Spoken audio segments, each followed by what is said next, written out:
What happens when you combine the OG Monster Truck Show with Thomas the Tank Engine and then with Lightning McQueen? You know what happens? You get this. I know some of you like Blaze and the Monster Machines. I don't like it. I watched a couple episodes on YouTube and it just reminds me way too much of Meteor and the Mighty Monster Trucks. The show that I know of aired in 2006 to 2008, so I was still within the elementary school demographic, which is what I was aimed towards. Blaze and the Monster Machines came out when I was just entering high school, so yeah, I was already past it pretty much at that point. But this is People Ruin Everything, where weird graphic fan art and even weirder fan fictions exist on the internet. Is it possible to ruin Blaze and the Monster Machines? Well, drum roll please. No! Yes, viewers. No, your ears do not deceive you. I said no. I have found not one bit of inappropriate content regarding this show at all. And that's saying a lot, because usually everything has something. If it's one or two images, this has nothing. Now what is this down here? Oh, look, it's an Uno reverse card. Now what could this mean? Well, it can mean two things. There are actually images and interesting confessions on Reddit that ruin Blaze and the Monster Machines. Or it can mean somebody else, someone you know, is about to deconstruct this show. Well, I'm going to tell you that right now. The Uno reverse card says that I will deconstruct and critically analyze this show and break it down as to why it has such a poor rating. So, let's begin, shall we?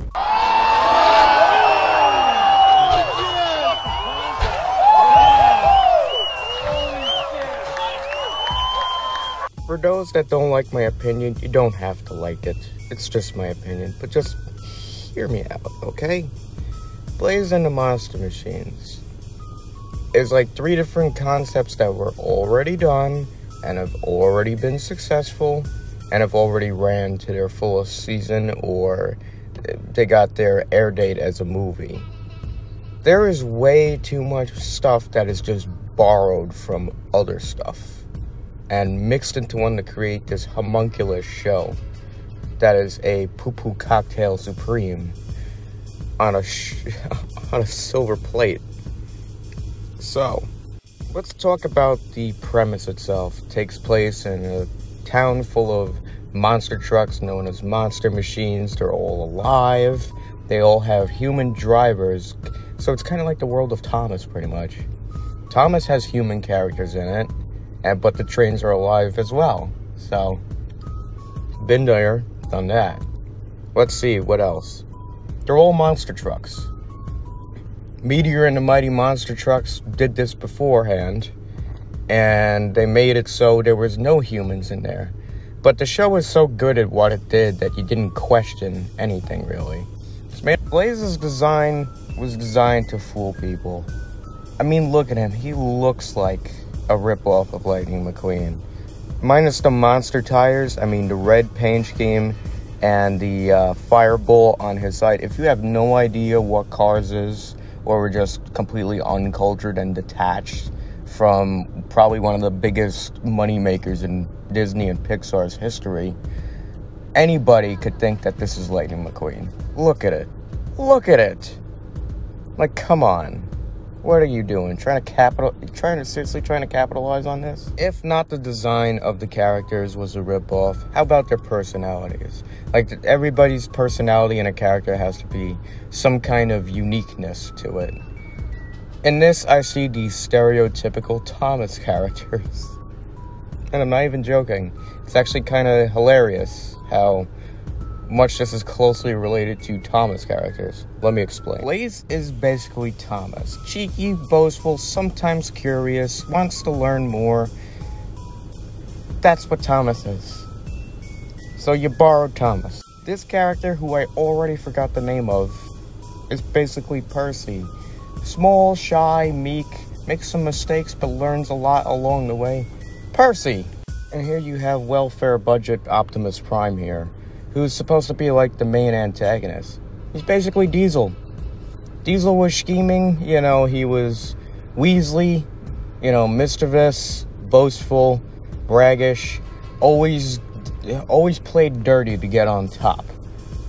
Basically Diesel. So, there you go. Not much to talk about with this show.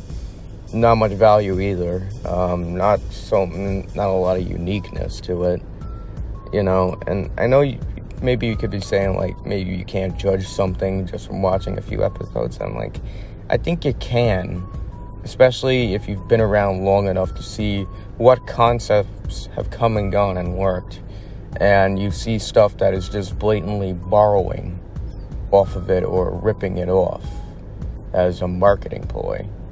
And that's basically what Plays Into Monster Machines are, a marketing ploy.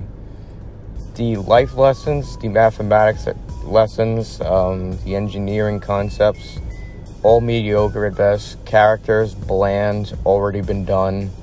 Designs, ripped off, already been done. I mean, this is a really bland, dull TV show. And I don't even think, if I watched this when I was still in elementary school, I don't even think I could sit through one episode. I would just wait for it to be over. But anyway, that's gonna do it for this video. Hope you enjoyed. Leave a like, subscribe to the channel, and yeah, thanks again. Peace.